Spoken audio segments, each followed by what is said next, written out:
복음이 도대체 무엇일까라고 했을 때 복음이 좀 막연하게 들려질 때가 있습니다. 복음은 곧 예수다, 뭐 이렇게 생각할 수 있잖아요.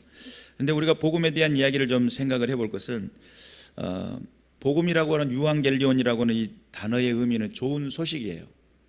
우리에게 뭐가 좋은 소식이겠는가? 배고픈 사람에게는 좋은 소식이 뭐예요? 나 떡 먹어라. 이게 좋은 소식이죠. 정말 진통제를 몸에 달고 다니고 날마다 고통에 신음하고 있는 그 사람에게는 좋은 소식이 뭐예요? 네? 진통제 내가 돈 안 받고 줄게, 이걸까요? 그것보다 더 좋은 것은 뭐예요? 나서버려라. 예. 나사렛 예수 이름으로 명하노니 나아라. 뭐 이런 거겠죠. 그러면 지금 좋은 소식이라고 하는 이 개념이 어떤 상황에서 어떻게 적용하느냐에 따라서 이 좋은 소식이 각각 다른 모습이 될 수가 있어요. 그렇죠. 그런데 사람이 인생에 사는 동안에 하나님이 필요한 시기가 있을까라고 했을 때 어떤 사람은 하나님이 필요가 없어요. 왜 그럴까요? 먹고 사는데 지장 없고 내가 노력하면 얼마든지 잘 되고 있고, 그러니까 어려움을 부딪혀 본 적도 없고 아프지도 않고 늘 건강해요. 이 사람은 이것이 복일까요? 그러면 바꿔서 이야기할게요. 똥구멍 찢어지게 가난하고 온몸에 삭신이 마디마디 다 아프고 늘 한계에 부딪히고 누군가의 도움이 필요해요. 그럼 이 사람이 이게 복일까요? 여러분 어떻게 생각하십니까? 인간은 어떤 한계에 부딪혔을 때에 누군가를 의지하고자 하는 이 종교심이라는 것이 생겨나요. 내가 한계에 부딪혔을 때. 근데 사람이 한계에 부딪히지 않고 늘 내가 원하는 대로, 내가 생각하는 그 그림대로 인생이 흘러간다. 이 사람에게는 정말 복인 것 같아요. 보기에는. 그러나 그 결국은 너무너무 처참한 상황이 와요. 여러분, 부자와 나사로에서 그런 모습이 나와요. 부자는 네가 그 땅에서 잘 먹고 잘 살았지 않냐 라고 했을 때 이 부자에게는 한계가 없었던 것 같아요. 그 사람은 연일 연야 잔치를 배설했어요. 그건 무슨 뜻이에요? 돈을 다발로 세고 세는 거 귀찮아서 자루에 담아놓고 뭐 넉넉하니까 연일 연야 잔치를 배설했다는 거예요. 그런데 거짓 나사로, 이 사람은 돈도 없죠. 그런다고 해서 명예가 있겠어요? 명예도 없죠. 권력도 없죠. 그에게 남겨진 것은 뭐예요? 자존심도 없어요. 뭐만 남았어요? 생존이라는 것밖에 안 남았어요. 그런데다가 몸에는 병이 들었죠. 헌대를 핥았다. 개들이 와서 헌대를 핥았으니까. 그러니까 그는 부스러기가 떨어지는데 누구와 경쟁을 해야 돼요? 개와 더불어 경쟁을 해야 돼요. 사람들이 볼 때는 얼마나 처참해요. 근데 이 사람에게는 나중에 그 결국이 아브라함 품에 안겨 있는 것을 보게 돼요. 그 우리가 그 부자와 나사로라고 하는 이 개념을 통해 가지고 너는 네가 그 땅에서 잘 살았지 않냐, 얘는 그것에 그 고통을 받아서 여기 왔다라고 했을 때 그렇게만 본다면, 아니 천국 가는 것과 지옥 가는 것은 그런 차이가 있는 거야? 내 이 땅에 잘 살면 지옥 가는 거야? 예수님이 어느 날 청년에게 그런 이야기를 해요. 부자가 천국에 가는 것은 낙타가 바늘길을 통과하는 것. 주여, 이거 어떻게 된 일입니까? 얼마나 놀라잖아요. 어떻게 부자는 그럼 다 지옥 가는 겁니까? 하나님은 하실 수 있다. 이런 결론을 갖게 돼요. 다시 말해, 사람의 마음속에 만족을 가지고 있는 동안, 내가 만족이 있으면 뭐가 필요가 없어요. 배가 불렀어요. 오늘도 우리 아들놈이 라면을 2개를 3개를 끓여가지고 먹길래 제가 한 2젓가락 뺏어 먹었어요. 그랬더니 또 짜파게티를 또 2봉을 끓여가지고 또 먹더라고요. 부족하다고. 그래서 야, 너는 진짜 위대하다. 아주 위대한 놈이야 너는.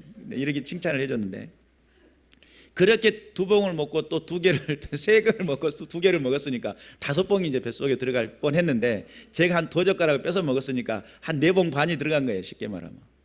근데 이렇게 만족하고 있는 이에게 진짜 맛있는 거 줄 테니까 가자. 그러면 갈까요?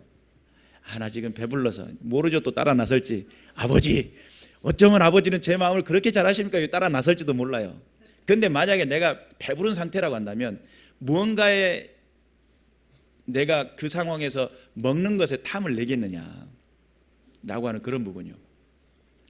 우리 인생에 만약에 만족하며 살아가고 있다면, 내 삶에 지금 만족해, 내가 지금 잘하고 있어 라고 하고 있다면 여러분 정말 자기 자신을 점검해 볼 필요가 있습니다. 내가 진짜 잘 되고 있는 거 맞아?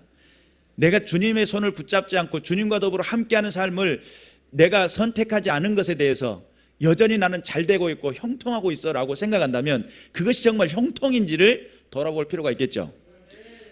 어떤 사람에게는 좋은 소식이에요. 야, 지금 라면 끓였으니까 가자. 어떤 사람에게는 좋은 소식이에요. 배가 불러 죽겠는 사람한테 라면 냄새가 지겹습니다.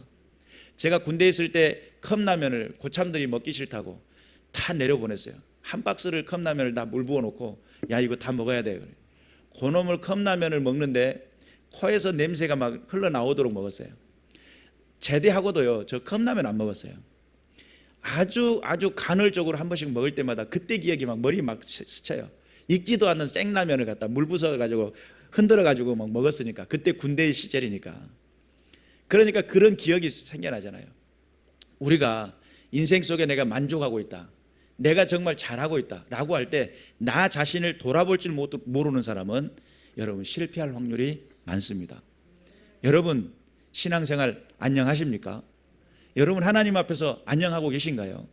하나님께서 기뻐하시는 그 자리에, 순종하는 그 자리에 하나님과 동행하고 싶어 하시는 그 마음을 이해하고 계신가요? 우리가 분명히 그런 부분들을 깨달아 내 삶에 적용할 줄 아는 믿음의 군사들이 되어야 될 줄로 믿습니다. 복음이라고 하는 것은 어떤 배고픈 사람에게는 빵이 소식이 되겠고, 아파 있는 사람에게는 병 고침이 소식이 될 수 있어요. 귀신 들려 고통 중에 있는 사람에게는 귀신을 쫓아내는 것이 좋은 소식이 될 수도 있어요. 그런데 보다 더 근본적인 문제, 그래서 근본적인 부분이 해결이 안 되면 계속적인 그 부차적인 문제를 가지고 고통을 당하는 거예요. 그래서 근본적인 문제를 해결하는 부분인데, 이 세상 살아가는 그 모든 것들은 눈물, 슬픔, 근심, 아픔, 괴로움, 수고로움, 고통, 또 죽어서는 영원한 형벌 뿐만 아니라 마귀가 있고 악한 영 어둠의 권세가 있고 죄가 있다는 거예요. 그리고 저주가 있다는 거예요. 이것이 이 세상 살아가는 사람들에게 놓여진 현실이에요. 근데 어떤 사람은 정말 뼈저리게 야, 이 세상 사는 게 저주구나, 이 세상 살아가는 게 눈물과 슬픔과 근심과 고통뿐이구나, 나의 이 눈물을 닦아줄 일은 누구일까? 먹는 것도 문제가 아니에요. 여러분 먹는다는 것이 돈을 쌓아놓고도요 몸에 질병이 오니까 못 먹어요. 죽 먹고 살아요. 죽도 막 미식거린다고 그러고 죽도 못 먹어요. 왜 그래요? 몸이 아프니까. 건강이 복이여 이렇게 이들 이야기하는데, 건강 열심히 하는데 돈이 안 달라붙어가지고 날마다 노력하고 수고를 해도 다람쥐 쳇바퀴 도는 같은 그런 인생을 살아가는 사람들.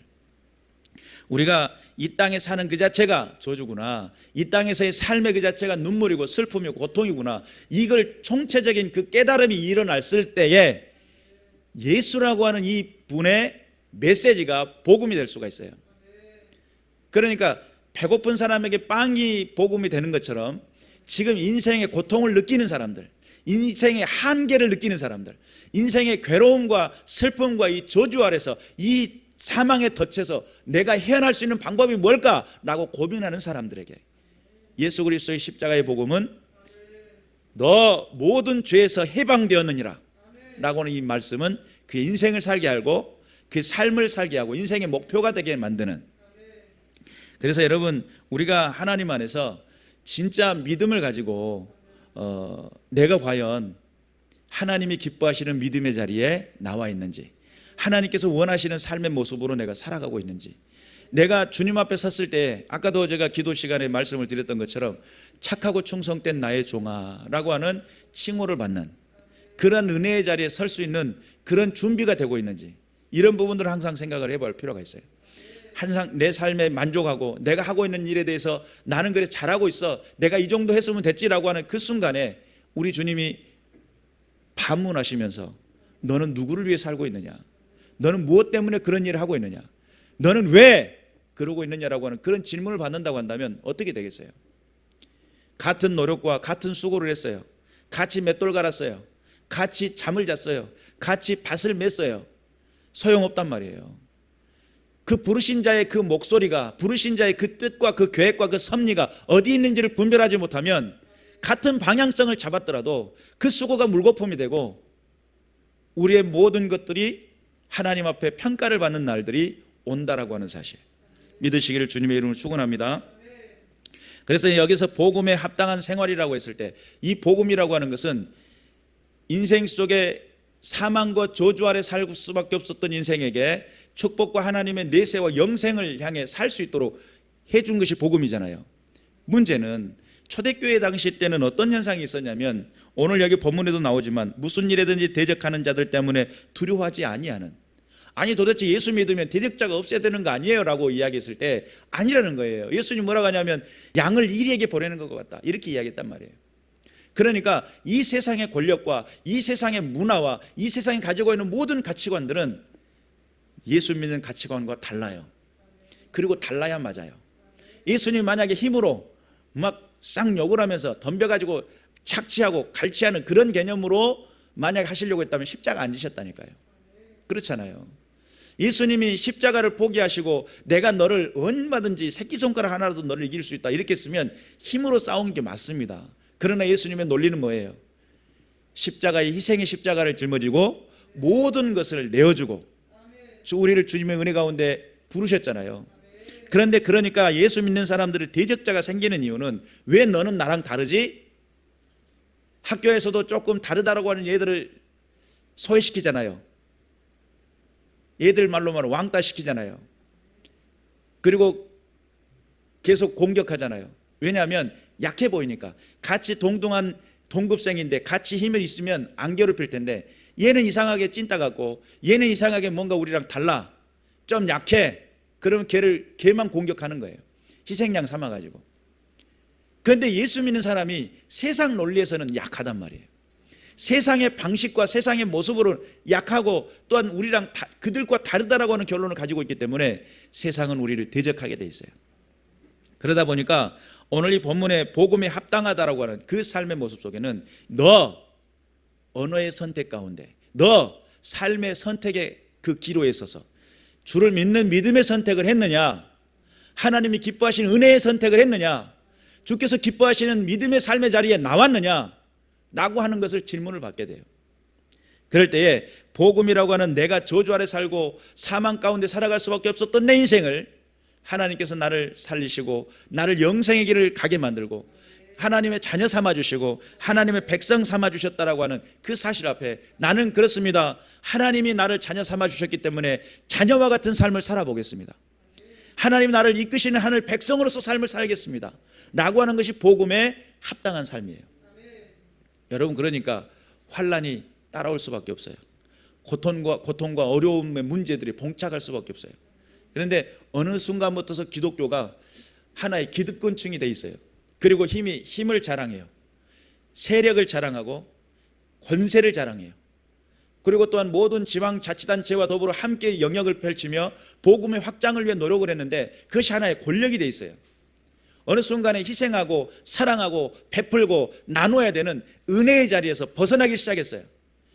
높은 상석에 앉는 걸 좋아하게 되고 모든 것을 품고 다스릴 수 있는 그런 관계의 그 위치에 서는 것을 기뻐하기 시작해요. 그러면 타락의 징조죠. 우리가 하나님의 부르심이 어디 있는지를, 복음이 합당하게 생활하는 그 삶이 어디 있는지를, 그리고 오늘 이 본문은 무슨 이야기를 하냐면 너희가 한 마음으로 서서 한 뜻으로 복음의 신앙을 위하여 협력하는 것과 그래요. 한 마음이 되고 한 뜻을 품어야 돼요. 예수 그리스도의 그 십자가가 내게 생명이 되었고 예수 그리스도의 그 십자가의 그 희생의 공로가 나를 살게 만들었다고 한다면 그것을 위한 목적을 세워야 되고 그것을 위해서 내 삶에 헌신되어야 되며 주님의 영광을 위해라고 하는 분명한 목적이 우리에게 있어야 돼요. 그런데 우선순위가 바뀌어도 너무 많이 바뀌어 있어요. 오늘날 교회 안에 그래서 내가 하나님을 위해 산다라고 하는 그 결론 앞에 여러 가지 많은 것들이 복합적으로 이것도 하고 저것도 하고 그런 우선순위가 바뀌지 않잖아요. 모범이 될 수가 없어요. 하나님의 뜻을 드러내고 하나님의 영광을 드러내는, 하나님이 기뻐하시는 믿음을 나타내는 주님께 영광이라는 그 기준을 드러낼 수가 없어요. 세상 사람들은 더 잘합니다. 어떤 목적으로 부름 받았는지. 회사에서도 마찬가지죠. 회사에서 부름 목적이 있어요. 너는 이 지감을 해서 해라라고 맡겨줬을 때 그것을 요구하는 것은 회사에는 너무 정확하단 말이에요. 여러분, 세상에 뭐 조직들이 있잖아요. 사마페, 마피아, 세상에 그런 조직들이 무섭다고 그러잖아요. 진짜 무서운 조직이 있는데 교회라고 하는 조직이에요. 왜냐하면 두목님이 하나님이시거든요. 두목님이 하나님이셔요. 그리고 이 조직은 어마어마한 강력해요. 그런데 여러분, 마피아나 사마페 이런 데는요, 하나의 그 조직을 만들기 위해서요, 너 조직에서 배신을 행위를 해? 그럼 어떻게 해야 돼요? 손목 내놔야 돼요. 그리고 너 조직을 떠난다고 손가락 잘라야 돼요. 이게 세상에 가지고 있는 조직이 운영체야 되는 그런 모습들이에요. 그런데 교회라고 하는 조직은 오히려 더 강력해야 되고 더 하나님의 능력을 나타내야 되는, 하나님이 기뻐하시는 그 뜻의 목적을 세우는, 그게 뜻이 세워져야 되는데 교회들이 너무 가르치지를 못했어요. 또 교회 안의 성도들은 너무 자유분방해요. 하나님이 기뻐하시는 믿음의 자리에 내가 나왔는지를 분별하지를 못해요. 가르치려고 하면 안 배우겠다고 그래요. 도망갑니다. 어지러운 세상입니다. 그러니 교회가 힘을 잃을 수밖에 없죠. 세상의 조직보다 더 큰 강력한 저주를 끊어내고 형벌을 끊어내는 믿음의 조직인데 그 믿음이 활성화되지 않으니까 세상 밖에 소금이 만일 맛을 잃으면 밖에 버리고 세상 사람들에게 밟힐 뿐이라고 성경은 이야기하고 있는데 우리는 점점 믿음의 빛을 잃어가고 있어요. 우리는 점점 하나님이 기뻐하시는 그 은혜의 자리를 나가는 것이 점점 둔화되고 있어요. 이게 믿음인지 이것이 하나님이 기뻐하시는 일인지를 분별하지를 못해요. 그리고 내가 만족하면, 내가 됐다라고 생각하면 그것이 믿음이라고 착각하는 세대 속에 살아가고 있어요. 어지럽죠? 혼탁하잖아요. 하나님 앞에 우리가 든든히 서서 한 마음으로 서서 한 뜻으로 복음의 신앙을 위하여 협력하는 것. 하나님의 교회라고 하는 것에 협력하는 것. 여러분, 수도꼭지가 있어요. 이 수도꼭지를 틀면 물이 이렇게 흘러나올 수 있도록 호수를 대놨어요. 근데 이 수도꼭지가 구멍이, 이 호수가 막 터져 있네요. 딱 들었더니 밑으로 정확하게 받아져야 될 이 물이 이쪽에 새고 이쪽에 새고 요리 새고 저리 새고 사방에 새니까 이게 뭐가 돼요? 샤워꼭지처럼 여기서 밑에서 받아야 될 물이 요리 새니까 요리 피하고 요리 새니까 요리 피하고 하나에 집중하지 못하고 하나의 교회 안에 집중하지 못하고 하나님의 뜻에 하나가 되지 못하고 하나님이 기뻐하시는 은혜의 자리에 함께하지 못하고 어지러운 세상입니다. 주님이 기뻐하시는 믿음의 자리에 믿음의 선포를 하며 하나님의 살아계신 은혜를 나타내겠다고 작정하는, 여러분 주님 앞에 섰을 때 착하고 충성된 나의 종아 라고 할 때 뭘 보고 그러실 것 같아요? 너 그 땅에서 협력했니? 너 그 땅에서 한 마음 가졌니? 너 그 땅에서 한 뜻으로 한 마음으로 협력한 삶을 살았니라고 하는 그런 질문하지 않겠어요? 하나님의 교회가 협력하여 하나의 집중력이 있는, 여러분 돋보기라는 것도요, 하늘의 태양의 빛은 온화하게 다가오지만 돋보기를 통과하는 순간 이것이 빛이 모아지게 돼 있어요. 그런데 빛을 모아가지고 뭔가를 태우겠다고 집중해서 뭔가를 해보겠다고 돋보기 초점을 맞춰야 되는데 안 맞추고 있으면 타요 안 타요? 따뜻하기만 해요. 그런데 이게 빛이 하나에 딱 모아지기만 하면 어떻게 되죠? 불이 붙습니다. 연기가 발생합니다. 왜 그럴까요? 하나가 되었기 때문에 그래요. 집중적으로 모아졌기 때문에 그래요. 여러분, 우리가 하나님 한 마음으로 서서 한 뜻으로 복음의 신앙을 위하여 협력하는 것, 이게 복음에 합당한 생활이라는 거예요. 믿으시길 바랍니다. 또한 대적자들에 대해서 두려워하지 않는 것, 이게 복음에 합당한 생활이라는 거예요. 너 정말 합당하니? 너 정말 하나님 안에서 든든하게 서 있니? 라고 하는 그 질문 속에는 대적 마귀 앞에서도 두렵지 않고 세상 많은 사람들 앞에 부끄럽지 않는 나 예수 믿는 사람이라니까, 예수님이 나와 함께 계신다니까, 이거 자랑할 수 있어야 되는데 나 교회에서 집산 직분 하여튼 뭐 직분 밝히지를 못해. 어느 날 딱 이야기를 하는데 교회 다녔었어요? 이렇게 질문하면 얼마나 당황하겠어요. 아, 교회 다녔었구나, 나 몰랐었네. 이러면 자기 인생에서 어떻게 살아가고 있는지, 무엇을 위해 살아가고 있는지 목적을 잃어버린 그런 모습들이 되지 않겠는가. 과연 복음에 합당한 생활 어떻게 살아가고 있는지. 오늘 이 본문은 무슨 이야기를 하고 있냐면 세상 두려워하고 있는 그들, 그 일들을 듣고자 하면 그것이 그들에게는 멸망의 증거요 너희에게는 구원의 증거니 하나님께로부터 난 것이다. 세상 많은 사람들은 대적하는 것이, 교회를 위협하고 공격하는 것이 그들에게 위세당당한 것처럼 보였어요. 요즘 교회 헐뜯는 사람들 많죠. 그리고 막 폄하하고 막 손가락질하는 사람 많잖아요. 근데 교회 안에서 그런 사람들도 많아요. 그리고 막 누구 탓하고 누가 뭐 어쨌다는 이런 이야기를 많이 하는 사람들이 있어요. 그런데 그것이 과연 하나님 보시기에 과연 옳겠는가라고 하는 것을 생각해 볼 필요가 있어요. 여러분, 하나님은요, 아무리 그가 죄를 지었더라도 하나님이 그를 인정했잖아요. 예를 들면 사울이라는 인물을 하나님이 세웠잖아요. 나중에 죄를 짓고 하나님 앞에 버림받았지만 그 하나님이 그를 폐하기 전까지 다윗은 무엇을 했어요? 결코 그를 의미하지도 않고 세상 시쳇말로 뒷담화 까지 않고, 그가 비록 나쁜 짓을 하고 잘못된 것을 선택했을지라도 다윗은 그를 존중했는데, 사울을 존중하는 개념이 아니고 누구를 존중했냐면 하나님을 존중한 거예요. 하나님의 선택에 하나님께서 모든 것을 결정하시리라. 나는 그럴 권한이 없다. 내 이웃을 판단하는 너는 누구냐라고 하는 질문을 야고보서에서 그렇게 이야기하잖아요. 우리가 분명히 깨달아서 주께서 기뻐하시는 믿음의 삶, 능력의 삶을 살아갈 수 있는 믿음의 백성들 되시길 주님의 이름으로 축원합니다. 그리스도를 위하여 너희에게 은혜 주신 것은 다만 그를 믿을 뿐 아니라 또한 그를 위하여 고난도 받게 하려 하심이라. 예수 믿으면 형통하고, 예수 믿으면 모든 것이 잘 되고, 예수 믿으면 그냥 가압이 막 잘 되고 막 세워지고 막 이럴 줄 알았어요. 그런데 성경은 무슨 이야기라고 하냐면, 너 예수 믿기 시작했다면 고난도 함께 받게 될 거야 라고 하는 그런 이야기예요. 복음에 합당한 삶이라는 게 뭐야? 주를 위해서 고난받는 거예요. 그런데 우리는 고난 그러면 싫어요. 나를 아프게 하는 건 다 나쁜 거, 나를 나쁘게 한 것은 그건 다 난 미워할 거야 막 이러면서 절대 그것과 함께 하지 않으려고 하는, 그래서 조금만 손해되면 안 하려고 하고, 조금만 문제가 되면 회피하려고 하고, 조금만 내가 껄끄러우면 모든 걸 걸러내려고 하는, 그러다가 예수님까지 걸러내시면 어떡해요? 심각해지는 겁니다. 우리가 하나님 앞에서 그리스도의 남은 고난이라고 하는, 바울은 그것을 위해 쫓았어요. 그러면 그리스도의 남은 고난은 도대체 뭘까요? 뭐겠어요? 전도입니다. 예수님이 이 땅에 오신 목적이 뭐예요? 세상 많은 사람들의 죄를 담당하고 돌아가시는 거잖아요. 죄를 대신 짊어지시고 죽으시는 거예요. 그럼 예수님의 궁극적인 목적은 뭐예요?